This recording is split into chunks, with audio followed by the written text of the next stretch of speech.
राधे राधे आप सभी को। स्वागत है आप सभी का आज की इस नई वीडियो पे। आज हम सुनाने जा रहे हैं सत्यनारायण भगवान की कथा। शास्त्रों में बताया गया है कि सत्यनारायण व्रत कथा का पाठ करने से व्यक्ति को 1000 यज्ञ करने के बराबर पुण्य फल की प्राप्ति होती है। सत्यनारायण भगवान व्रत कथा में भगवान विष्णु के सत्य स्वरूप के बारे में बताया गया है। इस व्रत को करने से तथा इसकी कथा सुनने से घर में सुख शांति समृद्धि का वास होता है और भगवान विष्णु की कृपा आप पर सदैव बनी रहती है। आइए अब हम इसकी पूजा विधि के बारे में जानते हैं। बोलिए सत्यनारायण भगवान की जय। सत्यनारायण व्रत पूजा एवं विधि। भविष्य पुराण के अनुसार सत्यनारायण व्रत रखने वाले व्यक्ति को सबसे पहले प्रातः दातून करने के बाद स्नान कर पवित्र हो जाना चाहिए। हाथ में पुष्प और तुलसी लेकर इस मंत्र द्वारा संकल्प करना चाहिए। नारायणं सांद्र घनावदातं चतुर्भुजं पीत महारवाससं प्रसन्नवक्त्रं नवकञ्जलोचनं सनन्दनाघे रूप सेवितं भजे। करोमि ते व्रतं देव सायकाले त्वदर्चनं श्रुत्वा गाथा त्वदीयां हि प्रसादं ते भजाम्यहम्। इस प्रकार मंत्रों के उच्चारण के बाद शाम के समय पूरे विधि विधान से भगवान सत्यनारायण की पूजा करनी चाहिए। पूजा करते समय पूजा स्थल पर 5 कलशों को स्थापित करना चाहिए। नारायण प्रतिमा को पंचामृत से स्नान करवाकर चंदन, फूल, गंध, दीप, धूप आदि से उनकी पूजा करनी चाहिए। अंत में सत्यनारायण भगवान की कथा सुनकर हवन कर सब लोगों में प्रसाद बांटना चाहिए। आइए अब हम सत्यनारायण व्रत के फल के बारे में जानते हैं। भविष्य पुराण के अनुसार सत्यनारायण व्रत करने वाले व्रती के सारे कष्ट दूर हो जाते हैं तथा इस जन्म के पुण्य को वह अगले जन्म के शुरू में ही प्राप्त कर लेता है। यह व्रत व्यक्ति की सभी मनोकामनाओं की पूर्ति करता है तथा व्यक्ति को मोक्ष की प्राप्ति होती है। आइए अब हम श्री सत्यनारायण व्रत कथा की प्रथम अध्याय का श्रवण करें। बोलिए श्री सत्यनारायण भगवान की जय। गणेश जी महाराज की जय। प्रथम अध्याय। व्यास जी ने कहा, एक समय की बात है, नैमिषारण्य तीर्थ में शौनकादिक 88,000 ऋषियों ने पुराण वेदता श्री सूत जी से पूछा, हे सूत जी, इस कलयुग में वेद विद्या रहित मनुष्यों को प्रभु भक्ति किस प्रकार मिलेगी तथा उनका उद्धार कैसे होगा? हे मुनि श्रेष्ठ, कोई ऐसा व्रत अथवा तप कहिए जिसके करने से थोड़ी ही समय में पुण्य प्राप्त हो तथा मनवांछित फल भी मिले। हमारी प्रबल इच्छा है कि हम ऐसी कथा सुने। श्री सूत जी बोले, हे वैष्णवों, मैं पूज्य आप सभी ने प्राणियों के हित एवं कल्याण की बात पूछी है। अब मैं उस श्रेष्ठ व्रत को आप लोगों से कहूँगा जिसे श्रेष्ठ मुनि नारद जी ने श्री लक्ष्मी नारायण भगवान से पूछा था और श्री लक्ष्मी नारायण भगवान ने मुनि श्रेष्ठ नारद जी को बताया था। आप सभी श्रेष्ठ गण यह कथा ध्यान से सुने। मुनि श्रेष्ठ नारद दूसरों के कल्याण हेतु सभी लोकों में घूमते हुए एक समय मृत्यु लोक में आ पहुँचे। यहाँ बहुत सी योनियों में जन्मे प्राय सभी मनुष्यों को अपने कर्मानुसार अनेक कष्टों से पीड़ित देखकर उन्होंने विचार किया कि किसी यत्न के करने से निश्चय ही प्राणियों के कष्टों का निवारण हो सकेगा। मन में ऐसा विचार कर श्री नारद विष्णु लोक गए। वहाँ श्वेत वर्ण और 4 भुजाओं वाले देवों के ईश नारायण को, जिनके हाथों में शंख, चक्र, गदा और पद्म थे तथा वरमाला पहने हुए थे, को देखकर उनकी स्तुति करने लगे। नारद जी ने कहा, हे भगवान, आप अत्यंत शक्तिवान हैं। मन तथा वाणी भी आपको नहीं पा सकती। आपका आदि मध्य अंत भी नहीं है। आप निर्गुण स्वरूप सृष्टि के कारण भक्तों के कष्टों को नष्ट करने वाले हो। आपको मेरा शत शत नमन है। नारद जी से इस प्रकार की प्रार्थना सुनकर विष्णु भगवान बोले, हे योगीराज, आपके मन में क्या है? आपका किस कार्य हेतु यहाँ आगमन हुआ है? निसंकोच कहें। तब मुनि श्रेष्ठ नारद मुनि ने कहा, मृत्युलोक में सब मनुष्य जो अनेक योनियों में पैदा हुए हैं, अपने अपने कर्मों द्वारा अनेक प्रकार के कष्टों के कारण दुखी हैं।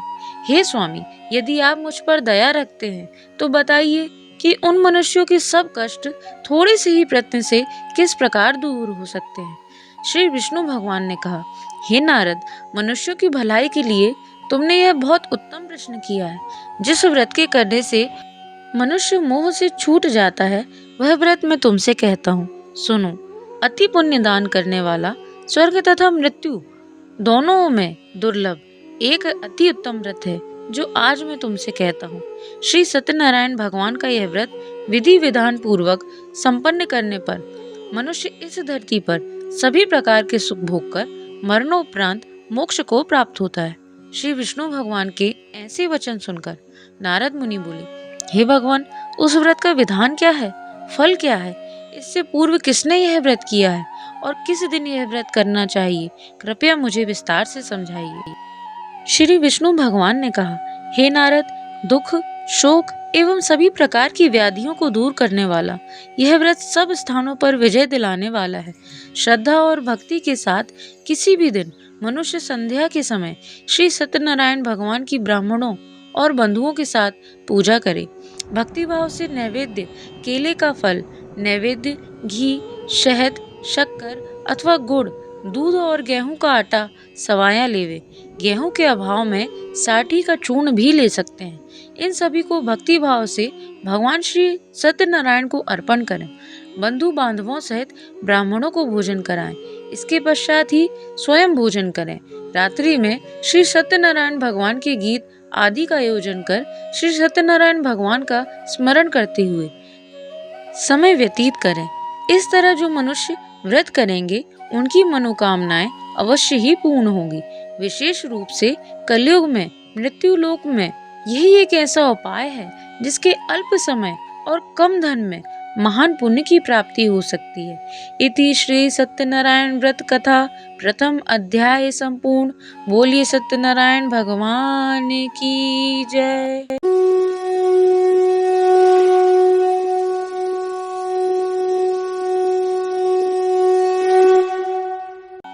द्वितीय अध्याय। बोलिए श्री सत्यनारायण भगवान की जय।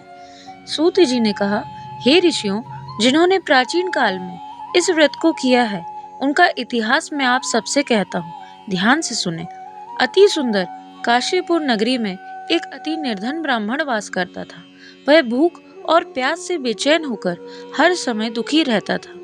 ब्राह्मणों से प्रेम करने वाले श्री विष्णु भगवान ने उसको दुखी देखकर एक दिन बूढ़े ब्राह्मण का वेश धारण कर निर्धन ब्राह्मण के पास जाकर बड़े आदर से पूछा, हे ब्राह्मण, तुम हर समय ही दुखी होकर पृथ्वी पर क्यों घूमते हो?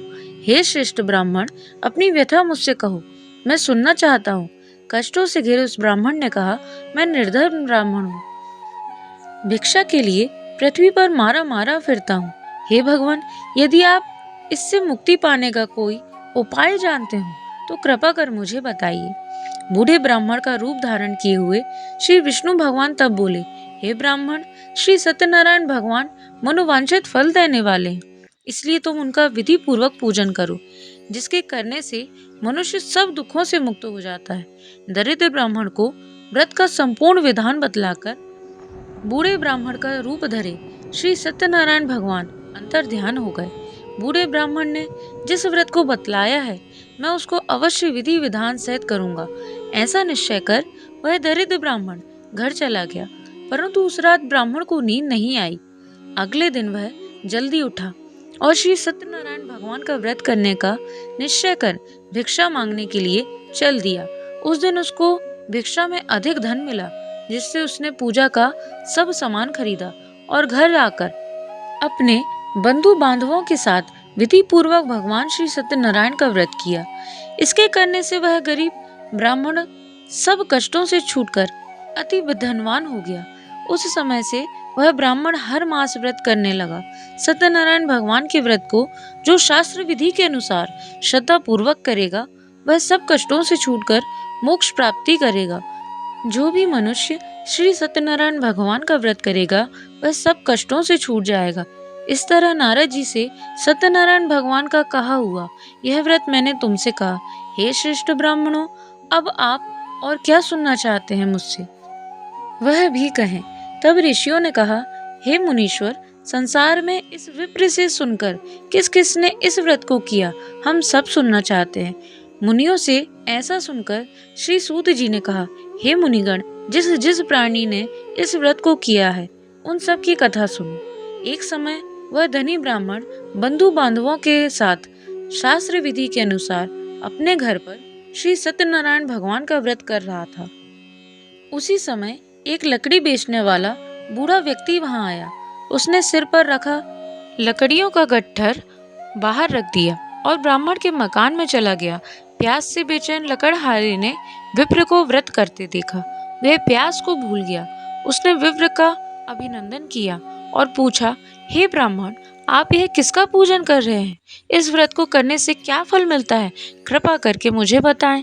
तब उस ब्राह्मण ने कहा, सब इच्छाओं को पूर्ण करने वाला यह श्री सत्यनारायण भगवान का व्रत है। इनकी ही कृपा से मेरे यहाँ धन एवं ऐश्वर्य का आगमन हुआ है। ब्राह्मण से इस व्रत के बारे में जानकर वह लकड़हारा अत्यंत प्रसन्न हुआ। भगवान का चरणामृत लेकर और भोजन करने के पश्चात वह अपने घर को चला गया। और फिर अगले दिन लकड़हारे ने अपने मन में संकल्प किया कि आज गांव में लकड़ी बेचने से जो भी धन मिलेगा, उसी से भगवान सत्यनारायण का श्रेष्ठ व्रत करूंगा। मन में ऐसा विचार कर वह लकड़हारा लकड़ियों का गट्ठर अपने सिर पर रखकर जिस नगर में धनवान लोग रहते थे, ऐसे सुंदर नगर में गया। उस दिन उसे उन लकड़ियों का दाम पहले से 4 गुना अधिक प्राप्त हुआ। तब वह बूढ़ा लकड़हारा बहुत प्रसन्न होकर पके केले, शक्कर, शहद, घी, दूध, दही और गेहूं का चूर्ण इत्यादि श्री सत्यनारायण भगवान के व्रत की सभी सामग्री लेकर अपने घर पर आया। फिर उसने अपने बंधु बांधवों को बुलाकर विधि विधान के साथ भगवान का पूजन एवं व्रत किया। उस व्रत के प्रभाव से वह बूढ़ा लकड़हारा धन धान्य से युक्त हुआ और संसार के समस्त सुख भोगकर बैकुंठ को चला गया। इति श्री सत्यनारायण व्रत कथा द्वितीय अध्याय संपूर्ण। बोलिए श्री सत्यनारायण भगवान की जय।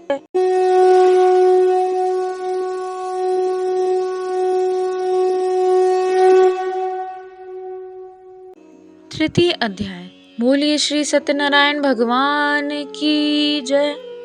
श्री सूत जी बोले, हे श्रेष्ठ मुनियों, अब मैं आगे की एक कथा कहता हूँ। प्राचीन काल में उल्कामुख नाम का एक महान ज्ञानी राजा था। वह चिदेंद्रिय और सत्य वक्ता था। प्रतिदिन मंदिरों में जाता था तथा गरीबों को धन देकर उनके दुख दूर करता था। उसकी पत्नी कमल के समान सुंदर मुख वाली और सती साध्वी थी। एक दिन भद्रशिला नदी के तट पर वे दोनों विधि विधान सहित श्री सत्यनारायण भगवान का व्रत कर रहे थे। उस समय वहां साधु नामक एक वैश्य आया। उसके पास व्यापार के लिए बहुत सा धन था। वह वैश्य नाव को नदी किनारे पर ठहराकर राजा के पास आया। राजा को व्रत करते हुए देखकर उसने विनम्रता पूर्वक पूछा, हे राजन, यह आप क्या कर रहे हैं? मेरी सुनने की इच्छा है, कृपया आप यह मुझे भी समझाइए। महाराज उल्कामुख ने कहा, हे साधु वैश्य, मैं अपने बंधु बांधवों के साथ पुत्र की प्राप्ति के लिए श्री सत्यनारायण भगवान का व्रत व पूजन कर रहा हूँ। राजा के वचन सुनकर साधु नामक वैश्य ने आदर से कहा, हे राजन, मुझे भी इसका संपूर्ण विधि विधान बताएं। मैं भी आपके कहे अनुसार इस व्रत को करूँगा। मेरी भी कोई संतान नहीं है। मुझे विश्वास है कि इस उत्तम व्रत को करने से अवश्य ही मुझे भी संतान होगी।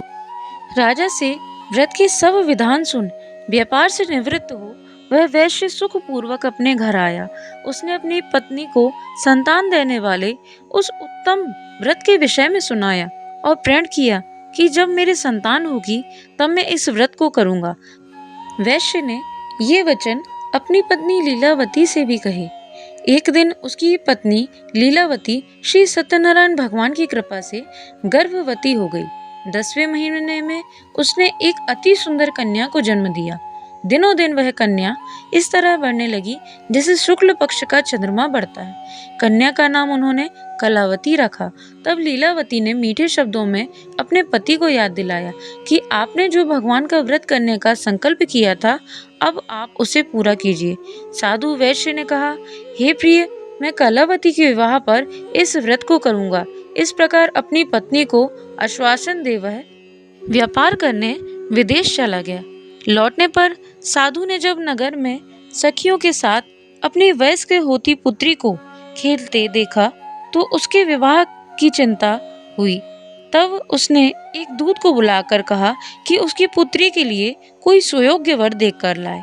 दूत साधु नामक वैश्य की आज्ञा पाकर कंचन नगर पहुंचा और देख भाल कर वैश्य की कन्या के लिए एक सुयोग्य वणिक पुत्र ले आया। उस सुयोग्य लड़के के साथ साधु नामक वैश्य ने अपने बंधु बांधवों सहित प्रसन्न चित्त होकर अपनी पुत्री का विवाह कर दिया। दुर्भाग्य से वह विवाह के समय भी सत्यनारायण भगवान का व्रत करना भूल गया। इस पर श्री सत्यनारायण भगवान अत्यंत क्रोधित हो गए। उन्होंने वैश्य को श्राप दिया कि तुम्हें दारुण दुख प्राप्त होगा, और फिर अपने कार्य में कुशल वह वैश्य अपने दामाद सहित नावों का बेड़ा लेकर व्यापार करने के लिए सागर के समीप स्थित रत्नसारपुर नगर में गया। रत्नसारपुर पर चंद्रकेतु नामक राजा राज्य करता था। दोनों ससुर जमाई चंद्रकेतु राजा के उस नगर में व्यापार करने लगे। एक दिन भगवान सत्यनारायण की माया से प्रेरित एक चोर राजा चंद्रकेतु का धन चुराकर भाग रहा था। राजा के दूतों को अपने पीछे तेजी से आते देखकर चोर ने घबराकर राजा के धन को वैश्य के नाम में चुपचाप रख दिया, जहां वे ससुर जमाई ठहरे हुए थे, और भाग गया। जब दूतों ने उस वैश्य के पास राजा के धन को रखा देखा तो उन्होंने उन ससुर दामाद को ही चोर समझा। वे उन ससुर दामाद दोनों को बांध कर ले गए और राजा के समीप जाकर बोले, आपका धन चुराने वाले ये दो चोर हम पकड़ कर लाए हैं, देकर आज्ञा दें। तब राजा ने बिना उस वैश्य की बात सुने उन्हें कारागार में डालने की आज्ञा दे दी। इस प्रकार राजा की आज्ञा से उनको कारावास में डाल दिया गया तथा उनका सारा धन भी छीन लिया गया। सत्यनारायण भगवान के श्राप के कारण उस वैश्य की पत्नी लीलावती व पुत्री कलावती भी घर पर बहुत दुखी हुई। उनका सारा धन चोर चुरा कर ले गए। मानसिक व शारीरिक पीड़ा तथा भूख प्यास से अति दुखी हो भोजन की आस में कलावती एक ब्राह्मण के घर गई। उसने ब्राह्मण को श्री सत्यनारायण भगवान का व्रत करते देखा। उसने कथा सुनी तथा श्रद्धा पूर्वक प्रसाद ग्रहण कर रात को घर आई। माता ने कलावती से पूछा, तू अब तक कहाँ रही? मैं तेरे लिए बहुत चिंतित थी। माता के शब्द सुन कलावती बोली, हे माता, मैंने एक ब्राह्मण के घर श्री सत्यनारायण भगवान का व्रत होते देखा और मेरी भी उस उत्तम व्रत को करने की इच्छा है। कलावती के वचन सुनकर लीलावती ने सत्यनारायण भगवान के पूजन की तैयारी की। उसने बंधुओं सहित श्री सत्यनारायण भगवान का पूजन और व्रत किया और वर मांगा कि मेरे पति और दामाद शीघ्र ही लौट आए। साथ ही विनती की कि हे प्रभु, अगर हमसे कोई भूल हुई हो तो हम सबका अपराध क्षमा करो। श्री सत्यनारायण भगवान इस व्रत से प्रसन्न हो गए। उन्होंने राजा चंद्रकेतु को स्वप्न में दर्शन देकर कहा, हे राजन, जिन दोनों वैश्यों को तुमने बंदी बना रखा है वे निर्दोष हैं, उन्हें प्रातः ही छोड़ दो। उनका सब धन जो तुमने अधिग्रहित किया है लौटा दो, अन्यथा मैं तुम्हारे राज्य, धन, पुत्र आदि सब नष्ट कर दूंगा। राजा से ऐसे वचन कहकर भगवान अंतर ध्यान हो गए और फिर प्रातः काल राजा चंद्रकेतु ने दरबार में सबको अपना स्वप्न सुनाया और सैनिकों को आज्ञा दी कि दोनों वैश्यों को कैद से मुक्त कर दरबार में ले आएं। दोनों ने आते ही राजा को प्रणाम किया। राजा ने कोमल वचनों में कहा, हे महानुभावों, तुम्हें अज्ञानतावश ऐसा कठिन दुख प्राप्त हुआ है। अब तुम्हें कोई भय नहीं है, तुम मुक्त हो। इसके बाद राजा ने उनको नए नए वस्त्र आभूषण पहनवाए तथा उनका जितना धन लिया था उससे 2 गुना लौटाकर आदर से विदा किया। दोनों वैश्य अपने घर को चल दिए। इति श्री सत्यनारायण व्रत कथा 3 अध्याय संपूर्ण। बोलिए श्री सत्यनारायण भगवान की जय।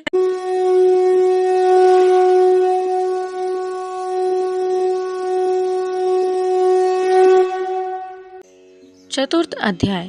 बोलिए श्री सत्यनारायण भगवान की जय। सूत जी ने आगे कहा, वैश्य ने यात्रा आरंभ की और अपने नगर को चला।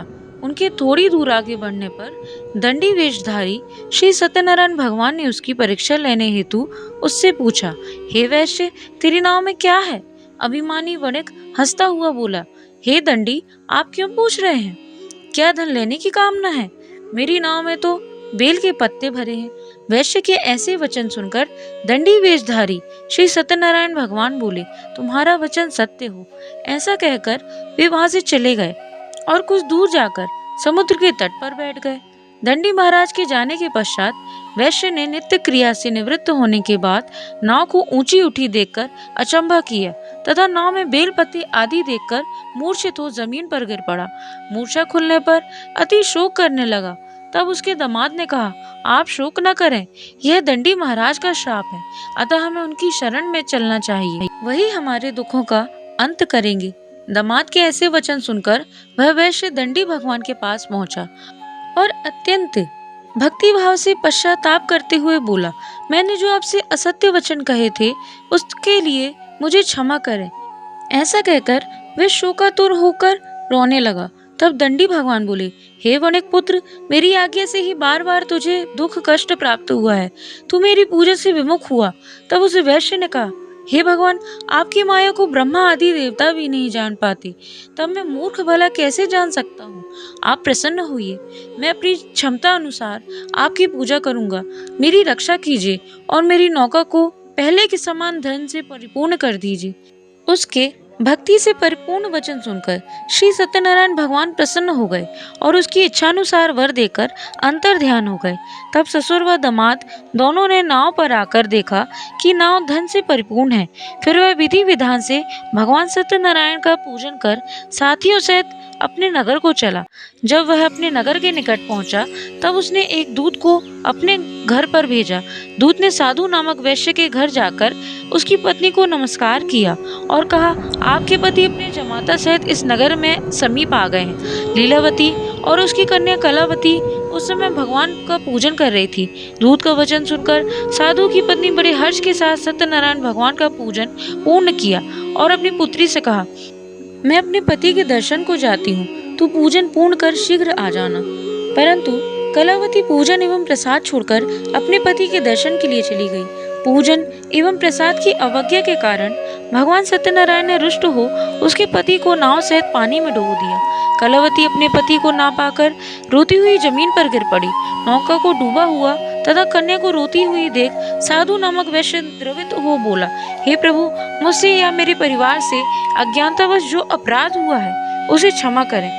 उसके ऐसे वचन सुनकर सत्यदेव भगवान प्रसन्न हो गए। आकाशवाणी हुई, हे वैश्य, तेरी पुत्री मेरा प्रसाद छोड़कर आई है, इसलिए इसका पति अदृश्य हुआ है। यदि वह घर जाकर प्रसाद ग्रहण कर लौटे तो इसका पति अवश्य मिलेगा।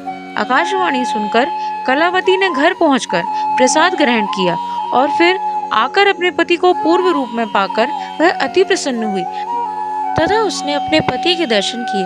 तत्पश्चात साधु वैश्य ने वही बंधु बांधवों सहित श्री सत्यदेव का विधि पूर्वक पूजन किया। वह इस लोक के सभी प्रकार के सुख भोग कर अंत में मोक्ष को प्राप्त हुआ। इति श्री सत्यनारायण व्रत कथा चतुर्थ अध्याय संपूर्ण। बोलिए श्री सत्यनारायण भगवान की जय।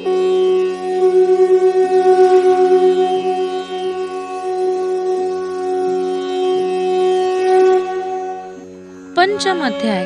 बोलिए श्री सत्यनारायण भगवान की जय। श्री सूत जी ने कहा, हे ऋषियों, मैं एक और भी कथा कहता हूँ, उसे भी सुनो। प्रजा पालन में लीन तुंगध्वज नाम का एक राजा था। उसने भगवान सत्यदेव का प्रसाद त्याग कर बहुत दुख पाया। एक समय राजा वन में वन्य पशुओं को मारकर बड़ के वृक्ष के नीचे आया। वहां उसने ग्वालों को भक्ति भाव से बंधु बांधवों सहित श्री सत्यनारायण का पूजन करते देखा, परंतु राजा देखकर भी अभिमानवश ना तो वहां गया और ना ही सत्यदेव भगवान को नमस्कार ही किया। जब ग्वालों ने भगवान का प्रसाद उनके सामने रखा तो वह प्रसाद त्याग कर अपने नगर को चला गया। नगर में पहुंचकर उसने देखा कि उसका सब कुछ नष्ट हो गया है। वह समझ गया कि यह सब भगवान सत्यदेव ने ही किया है। तब वह उसी स्थान पर वापस आया और ग्वालों के समीप गया और विधि पूर्वक पूजन कर प्रसाद खाया तो सत्यनारायण की कृपा से सब कुछ पहले जैसा ही हो गया और दीर्घ काल तक सुख भोग कर मरने पर स्वर्ग लोक को चला गया। जो मनुष्य इस परम दुर्लभ व्रत को करेगा, श्री सत्यनारायण भगवान की कृपा से उसे धन धान्य की प्राप्ति होगी। निर्धन धनी और बंदी बंधन से मुक्त होकर निर्भय हो जाता है। संतानहीन को संतान प्राप्ति होती है तथा सब मनोरथ पूर्ण होकर अंत में वह बैकुंठ धाम को जाता है। जिन्होंने पहले इस व्रत को किया, अब उनके दूसरे जन्म की कथा भी सुनिए। शतानंद नामक ब्राह्मण ने सुदामा के रूप में जन्म लेकर श्री कृष्ण की भक्ति कर मोक्ष प्राप्त किया। उल्कामुख नाम के महाराज राजा दशरथ बने और रंगनाथ का पूजन कर बैकुंठ को प्राप्त हुए। साधु नाम के वैश्य ने धर्मात्मा व सत्य प्रतिज्ञ राजा मोरध्वज बनकर अपनी देह को आरे से चीरकर दान करके मोक्ष को प्राप्त हुआ। महाराज तुंगध्वज स्वयंभू मनु हुए। उन्होंने बहुत से लोगों को भगवान की भक्ति में लीन कर मोक्ष प्राप्त किया। लकड़हारा भी अगले जन्म में गुह नामक निषाद राज हुआ, जिसने भगवान राम के चरणों की सेवा कर मोक्ष प्राप्त किया। इति श्री सत्यनारायण व्रत कथा पंचम अध्याय संपूर्ण। बोलिए श्री सत्यनारायण भगवान की जय।